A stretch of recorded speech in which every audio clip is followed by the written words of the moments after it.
Alright, so now that we have our continuous line drawing of our shoe, right, you guys are going to pick the one that you feel you did your best on. And so this is the one I chose. Alright, and so what I'm going to be trying to do is I'm going to be trying to paint this particular shoe. And so I do want to capture shadows, wrinkles, things like that. I do want to capture the kind of dungy, greenish brown color of the soles and some shadowing if I can on the laces. So we're going to use just some basic watercolors. It doesn't matter what the tray looks like. These little dirty areas can easily get clean by just using your paintbrush and then using your skills. Alright, so I'm going to start with a little bit of the red area and then I'll show you how to do some shadows. So I've got a really kind of dirty area right there, so if I just take my paintbrush, just kind of wash that out. So all I'm doing is just picking up the color and rinsing it in my water bucket, and that gets it pretty clean again. Alright, watercolors, the vehicle to use watercolors is water. So I do want my paintbrush to be damp. I don't need it to be overly damp. I do want some areas dark and I do want some areas kind of lighter. So this seems to be a darker area, and then just using a wet brush I can take this color and I can let it fade out, and that kind of shows the variation of light and dark. And go back and get more color at any point that I want.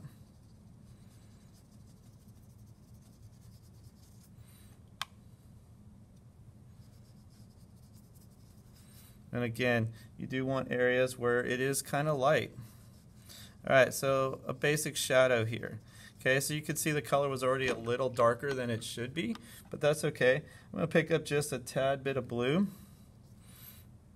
For this, when you just pick up a tad of color, you're just putting the tip in until you see how much color you have or don't have. And then I'm just going to kind of fade that color into the previous color. Now, because it's watercolor, it's very forgiving.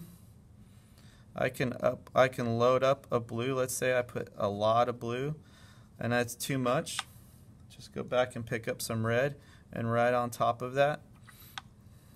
And they just kind of blend in together and disappear.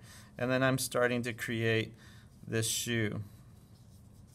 Alright, so that's how you can create some shadows. Now let's talk about this dungy kind of greenish brownish color. Do I want a lot of paint or do I want a lot of water? Hopefully you guys said water. So I'm going to pick up, my brush is clean. It's very important that I always start off with a clean brush. I'm just going to kind of put it in. If it's a little dark at first, remember, there we go. I'd always make it a little lighter.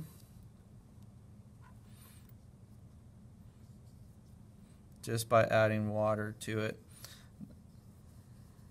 Remember, the soles are kind of white, so I don't want to take away all the color.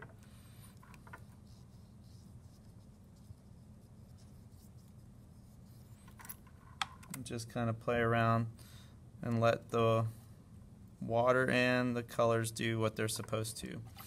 Alright, so shadows on the laces. I'm just trying to show you a few different areas of things that you can do.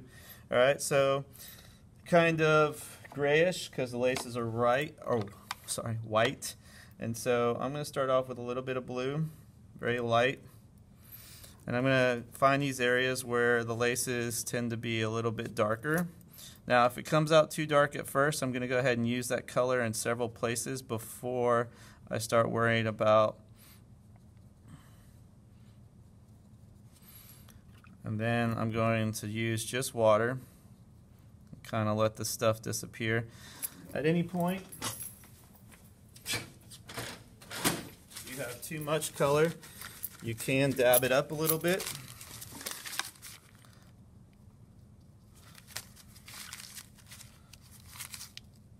Do a little bit of purple.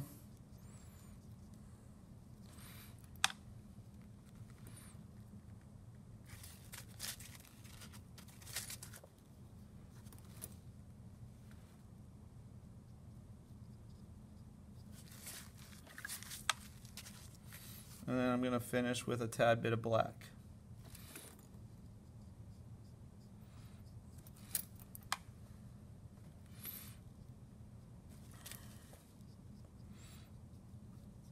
when you have big areas of a color, so that's a lot of black, I can keep going and I can use it in other areas and find ways.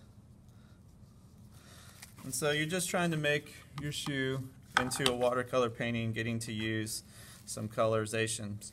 So suggested, make sure you guys have a paper towel, have fun.